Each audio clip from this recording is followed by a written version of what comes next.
يا شفيع صلى الله عليك يا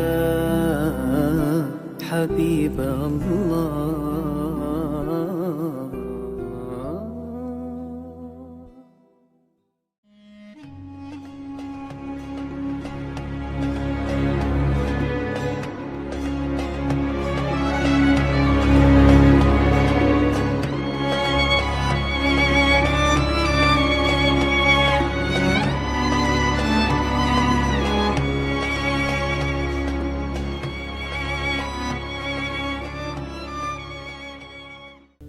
Seluruh warga kampung tersebut sudah muak dengan tingkah pola Mawar.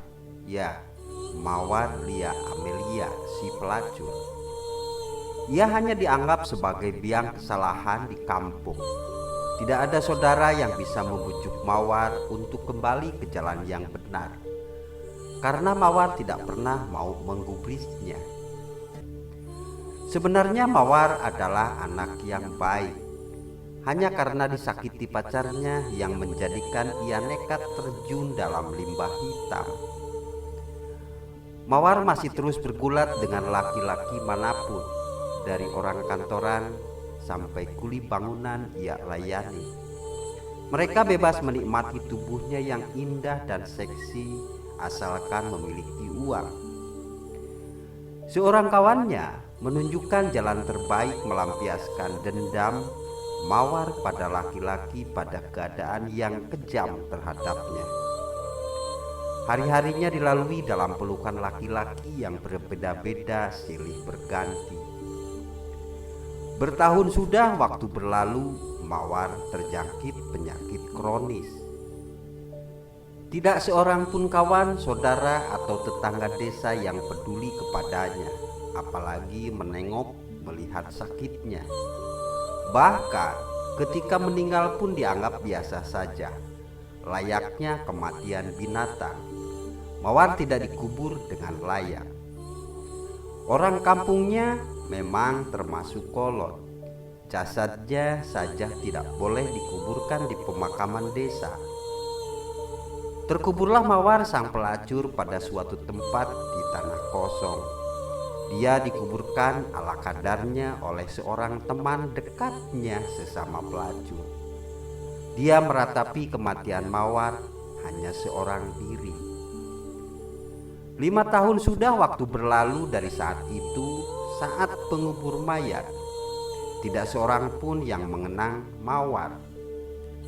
Mawar hanyalah satu potret yang harus dirobek dari sejarah kampung, dari riwayat kampung yang teramat kotor. Yang masih dianggap kesalahan fatal adalah hukuman seumur hidup bagi si pelaku, apalagi bagi seorang Mawar yang tidak berdaya apa-apa. 5 bulan yang lalu kampung tersebut geger. Kampung di mana Mawar terkubur dengan begitu saja, tanpa tata cara, tanpa ritual. Sebuah proyek besar untuk pembuatan jalan tol kebetulan melewati kampung tersebut, juga melewati kuburan Mawar. Bulldozer, alat berat yang memiliki kekuatan ratus ton, tidak mampu menembus tanah di mana Mawar dikuburkan. Berkali-kali moncong bulldozer diarahkan, berkali-kali pula orang terkesima. Karena tanah itu bagaikan batu karang yang teramat kokoh, tidak tersentuh sama sekali. Namun saat gali dengan pacul petani biasa, tanah itu begitu mudah dikeruk seakan tidak pernah terjadi keanehan apa-apa. Semua mata terbelalak menyaksikan jasad yang masih membujur dengan kondisi tubuh yang masih kelihatan segar. Tidak seperti layaknya mayat yang sudah terkubur 5 tahun lamanya. Bau harum semerbak tercium dari jasad itu, harum yang lain dari parfum manapun. Harum yang belum pernah ada sebelumnya di bumi, harum yang keluar dari jasad seorang Mawar yang sudah terkubur 5 tahun lamanya. Teman saya yang kebetulan sebagai mandor di situ ikut kaget dan bingung juga. Semua warga menjadi gempar. Oleh penduduk dilacaknya keberadaan si jasad. Dari teman almarhum Mawar yang masih menjalankan profesinya sebagai pelacur terungkap bahwa dia sudah bertobat 1 tahun sebelum meninggal. Dia tidak menceritakan tobatnya itu kepada siapapun termasuk kepada saya, ujar teman dekatnya Mawar. Mawar berusaha menjalankan semua perintahnya, dari yang wajib, dari yang sunnah, bahkan semua sunnah ia kerjakan. Mawar menjalankan ibadahnya dengan ikhlas. Buku harian itulah saksi utama semua ratapan dan jeritan penyesalan seorang Mawar, seorang pelacur yang bertobat dengan diam-diam. Semua mata berkaca-kaca, terlihat begitu sedih dengan roman penyesalan yang jelas tergambar.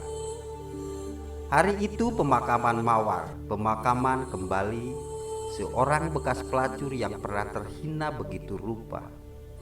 Setelah terkubur selama 5 tahun, Mawar dimakamkan kembali dengan layak. Dimakamkan selayaknya pemakaman seorang manusia biasa, diiringi doa-doa dan ratap penyesalan dari saudara dan warga-warga kampung. Wallahu a'lam bishawab. Wassalamualaikum warahmatullahi wabarakatuh. يا حبيبي يا شفيع يا شفيع صلى الله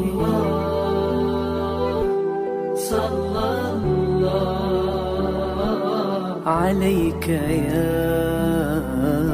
حبيب الله.